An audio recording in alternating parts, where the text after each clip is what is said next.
اصحاب الاخدود.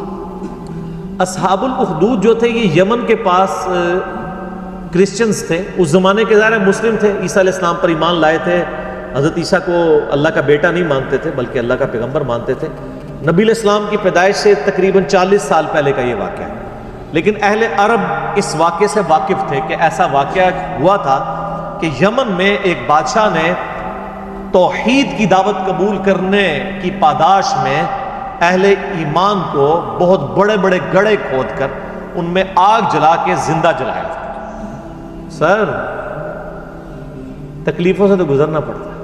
جو persecution Christians کی ہوئی ہے نا کئی سو سال تک, آپ سوچ نہیں سکتے کن تکلیف سے گزرنا پڑا ہے. اللہ پہ ایمان لانا کوئی آسان کام تو نہیں.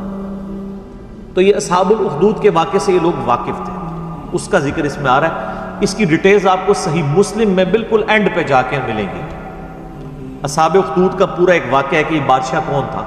صحیح مسلم شریف میں ایک بڑی ڈیٹیل حدیث ہے. میں نے 4 لیکچرز دیے تھے معجزات, کرامات, استدراج کے اوپر, مسئلہ نمبر 131 ABCD. اس میں جو ڈی پورشن تھا اس میں نے اولیاء اللہ کی 10 کرامات جو صحیح سند سے احادیث کی کتابوں میں آئی ہیں نا وہ میں نے کور کی تھی. ان میں سے ایک کرامت اصحاب اخدود والی بھی تھی جو میں نے اس میں کور کی تھی صحیح مسلم کے ریفرنس سے. صحیح مسلم شریف میں اس کا واقعہ یوں ملتا ہے کہ یمن میں ایک یعنی وہ بادشاہ تھا جو بیسیکلی ہے تو یعنی یہودی تھا.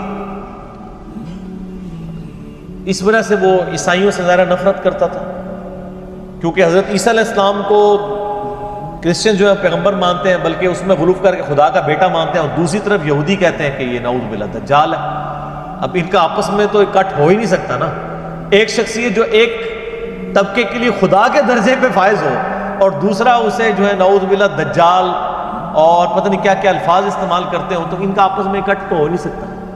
یہ تو یہودیوں نے سازش کر کے کس طرح عیسائیوں کو دبوچا ہے کہ آج یہودی اور عیسائی ایک پیج کے اوپر ہیں, ورنہ 20ویں صدی کے آغاز سے پہلے تک تو یہ قتل و غارت کا بازار گرم تھا ان کا آپس میں.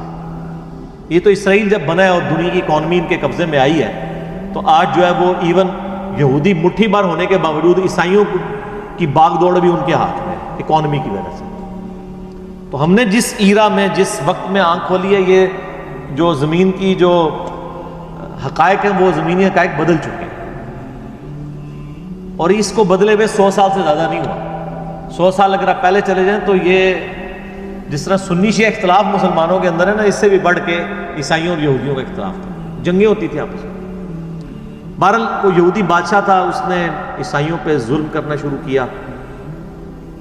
تو اس بادشاہ کے بارے میں آتا ہے کہ اس نے ایک جادوگر رکھا ہوا تھا,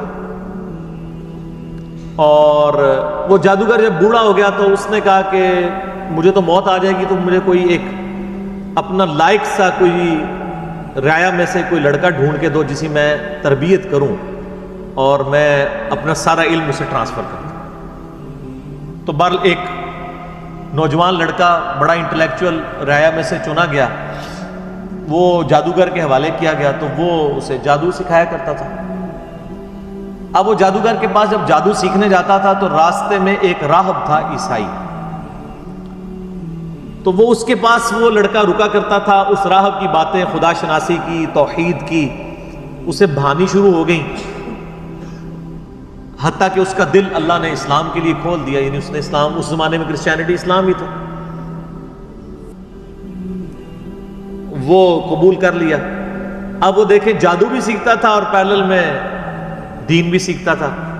ایک دن وہ ایک راستے سے گزر رہا تھا تو راستے میں ایک بہت بڑا جانور تھا جس نے لوگوں کا راستہ روکا ہوا تھا.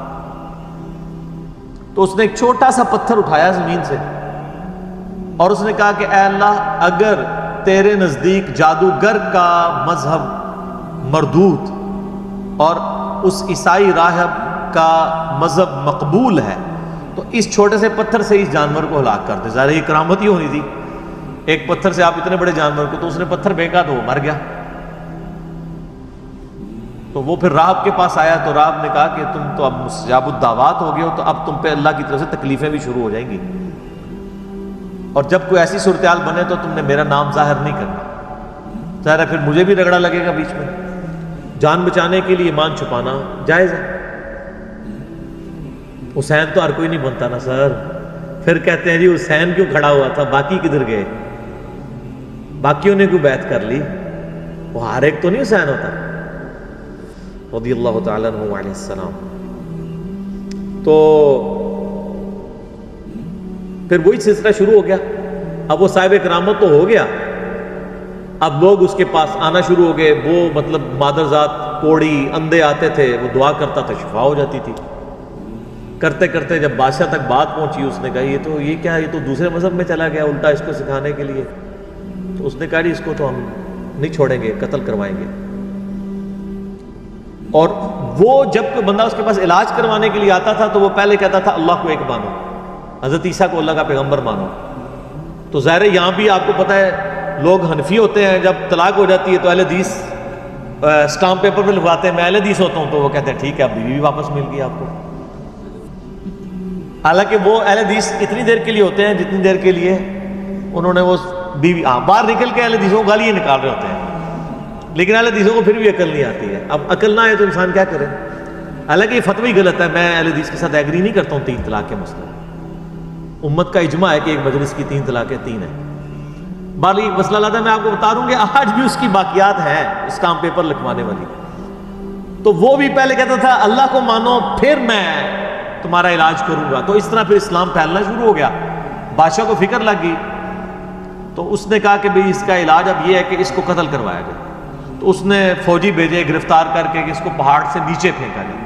پہاڑ کی چوٹی پہ لے گئے, اس نے وہاں پہ دعا کی, وہ سارے فوجی نیچے گر پڑے, وہ بچ گئے. پھر اسے کشتی میں سوار کر کے سمندر کے اندر لے گئے, اس نے دعا کی, کشتی الٹ گئی, وہ بچ گیا, باقی سارے الٹ گئے. بادشاہ سر پکڑ کے بیٹھ گیا کہ اس کو اب کیسے قتل کیا جائے, کیونکہ مستجاب الدعوات تھا. تو اس نے بادشاہ کو خود مشورہ دیا کہ ایک طریقے سے تم مجھے قتل کر سکتے ہو, تم پڑھو بسم اللہ رب الغلام کہہ کے مجھ پہ تیر چلاؤ تو میں مارا جاؤں گا. اور یہ اس نے بہت زبردست چال چلی, اور اس نے کہا اس کے لیے تمہیں پبلک اکٹھی کرنی پڑے گی, اپنی ساری رعایا کو جمع کرو اور بسم اللہ رب الغلام پڑھ کے چلاؤ. تو اس کا مطلب کیا تھا کہ اللہ کو ماننا پڑے گا. تو یہ ایک ساری رعایا تک تبلیغ ہو جاتی کہ ہاں اللہ کے نام پہ اسے مارا گیا ہے, تو یعنی اس کا مذہب درست ہے.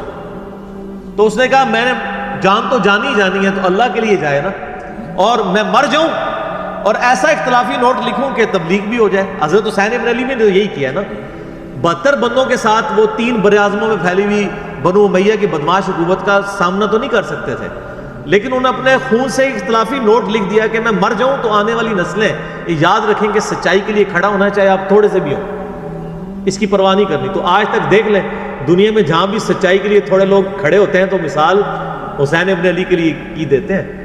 مخالفین کو جو یاد رکھا گیا ہے وہ بھی حسین کی وجہ سے یاد رکھا گیا, ورنہ ان کی کیا اوقات تھی.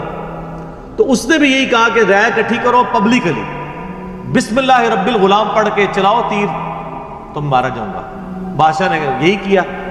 تو جب وہ بسم اللہ رب الغلام پڑھ کے وہ چلائی گئی اللہ کے نام سے شروع, اور جو اس غلام کا رب ہے یعنی وہ سب اللہ کے بندے ہیں, غلام ہیں, تو وہ تو مارا گیا, لیکن ساری رعایا نے کلمہ پڑھ لیا, ان کا اس کا مذہب حق ہے. وہ سارے مسلمان ہو گئے. وہ ایک کو کیا مارنا تھا, ساری رعایا ہاتھ سے چلی گئی. پھر اس نے بڑے بڑے گڑھے کھدوائے, اس میں آگ جلوائی, اور اہل ایمان کو آفر رکھی کہ یا تو ایمان چھوڑے یا آگ میں جلائے جائے. ہائے ہائے ہائے.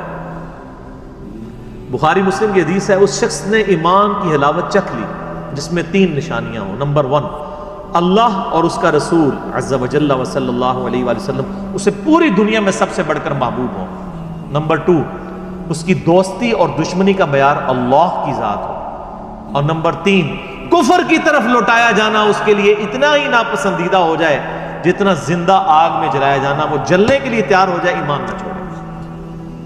ایمان کی مٹھاس اس بندے نے چکھی ہے. لوگ ایمان نہیں چھوڑ رہے, زندہ آگ میں جلائے جا رہے ہیں. صحیح مسلم کے الفاظ ہیں کہ ایک عورت تھی, اس کا دودھ پیتا بچہ تھا. دودھ پیتا بچہ تو بولتا بھی نہیں ہے. جب اسے آگ میں پھینکنے لگے نا تو اس کے دل میں ایک لمحے کے لیے خیال آیا کہ میں جان اپنے بچے کی وجہ سے نا جان بچانے کے لیے میں دین چھوڑ دوں. تو وہ دودھ پیتا بچہ بول اٹھا کہ ماں تو حق پہ ہے. اللہ اکبر، یعنی یہ کرامت تھی. تو پھر ان ماں بیٹا کو بھی جلا دیا. وہ تو خیر دنیا میں جلے نا تو سیدھے جا کے جنت میں لینڈ کیا. تو یہ پوری حدیث صحیح مسلم میں اصحاب الاخدود کے بارے میں ہے. آپ دیکھیں کہ اصحاب الاخدود کو نبی علیہ السلام کی پیدائش کے وقت شہید ہوئے 40 سال ہو چکے، پھر اس کے بعد بھی 40 سال، یعنی 100 سال بعد قرآن نازل ہو رہا ہے آلموسٹ. اور اللہ اپنے بندوں کو نہیں بھولا اور اس کے اندر ذکر کیا ان کا. اور اس میں اللہ تعالیٰ بتا رہا ہے پھر ہم ان سے بدلہ لیں گے جنہوں نے اہل ایمان کے ساتھ یہ کچھ کیا. دنیا میں ٹھیک ہے کھلی چھٹی ہے، لیکن آخرت میں پکڑے جائیں گے. وَالسَّمَاءِ ذَاتِ الْبُرُوجِ، قسم ہے آسمان کی جو برجوں والا ہے. وَالْيَوْمِ الْمَوْعُودِ، اور اس دن کی جو وعدے کا دن ہے یعنی قیامت کا دن. وَشَاهِدٍ وَمَشْهُودٍ، اور حاضر ہونے والے دن کی اور اس کی جس کے پاس حاضر ہوں گے، یعنی قیامت کے دن کی اور قیامت کے دن کا مالک یوم الدین، سب کی قسم. قُتِلَ أَصْحَابُ الْأُخْدُودِ، مارے گئے کھائی کھودنے والے. حالانکہ مارے کون گئے تھے؟ جو کھائی میں پھینکے گئے تھے. اللہ نے کہا وہ نہیں مرے، وہ تو زندہ ہے. شہید تو مرتا نہیں ہے. وَلَا تَقُولُوا لِمَنْ يُقْتَلُ فِي سَبِيلِ اللَّهِ أَمْوَاتٌ، مت کہا کرو مردہ جو اللہ کی راہ میں مارے جائے، وہ تو اللہ کے حضور زندہ ہے. اللہ ہمارے مارے گئے اصحاب الاخدود جنہوں نے وہ گڑھے کھودے تھے. النار ذات الوقود، جبکہ وہ آگ بڑے ایندھن والی تھی. اذ ہم علیہا قعود، جب وہ اس کے کنارے پر بیٹھے ہوئے، یعنی یہ منظر دیکھ رہے تھے اہل ایمان کو آگ میں جلایا جا رہا ہے اور وہ انجوائے کر رہے ہیں. وَلِعَوْذُ بِاللَّهِ. وَهُمْ عَلَى مَا يَفْعَلُونَ بِالْمُؤْمِنِينَ شُهُودٌ، اور جو کچھ اہل ایمان کے ساتھ سلوک کر رہے تھے وہ وہاں پر بیٹھ کے اس پر گواہ تھے. ظاہر ہے آپ اگر یہ رومنس کی بھی آپ ہسٹری دیکھیں، یہ لوگ بھی یعنی بھوکے شیروں کو زندہ انسانوں پہ چھوڑ دیتے تھے. آپ یوٹیوب پہ جا کے دیکھیں نا کہ کیا کیا طریقے انسانوں کو اذیت اور عذاب دینے کے ان لوگوں نے ڈیوائز کیے ہوئے تھے. تو یہ بھی ایک طریقہ تھا تکلیف دینے کا. خود کرسیوں پہ بیٹھ جاتے تھے اور ان کے سامنے یہ منظر ہوتا تھا کہ اہل ایمان کو جلایا جا رہا ہے. وَمَا نَقَمُوا مِنْهُمْ إِلَّا أَن يُؤْمِنُوا بِاللَّهِ الْعَزِيزِ الْحَمِيدِ، اور انہوں نے تو نہیں ناپسند کیا مگر اس بات کو کہ مسلمانوں نے ایمان لے کر آئے مسلمان اللہ پر جو غالب ہے اور اپنی ذات میں خود ستودہ صفات ہے. اس مقدس جرم کی پاداش میں انہوں نے زندہ انسانوں کو جلا دیا کہ وہ اللہ پر ایمان لے کر آئے. الذی لہ ملک السماوات والارض، وہ اللہ کہ زمین و آسمان میں جو کچھ ہے اس کا مالک وہ اللہ ہے. زمین و آسمان کے مالک اللہ کے اوپر وہ ایمان لائے صرف ایمان لانے کی پاداش پہ. کسی پہ کوئی تکلیف نہیں، کسی کو کچھ نہیں انہوں نے کہا، بس اس مقدس جرم میں انہوں نے ان کو آگ میں جلا دیا. واللہ علی کل شیء شہید، اور اللہ تعالیٰ ہر چیز کو دیکھ رہا ہے. اللہ نے وہ منظر دیکھا ہے، اللہ کو بھولا نہیں ہے وہ منظر جو تم نے اہل ایمان کے ساتھ کیا. ان الذین فتنوا المؤمنین والمؤمنات، بے شک وہ لوگ جنہوں نے مومن مردوں اور مومن عورتوں کو یہ تکلیف دی تھی، یعنی ان کو آگ میں جلایا. ثم لم یتوبوا، اس کے بعد وہ توبہ کے بغیر مر گئے. فلہم عذاب جہنم، ان کے لیے تو ہم نے عذاب جہنم رکھا ہوا ہے. ولہم عذاب الحریق، اور ان کے لیے وہاں پہ آخرت کی آگ ہے جس میں ان کو جلایا جائے گا. انہوں نے تو دنیا کی آگ میں جلایا نا. بخاری مسلم کی حدیث ہے کہ آخرت کی آگ دنیا کی آگ سے 70 گنا زیادہ تیز ہے. ان کو اس پاداش میں اس آگ کے اندر جلایا جائے گا.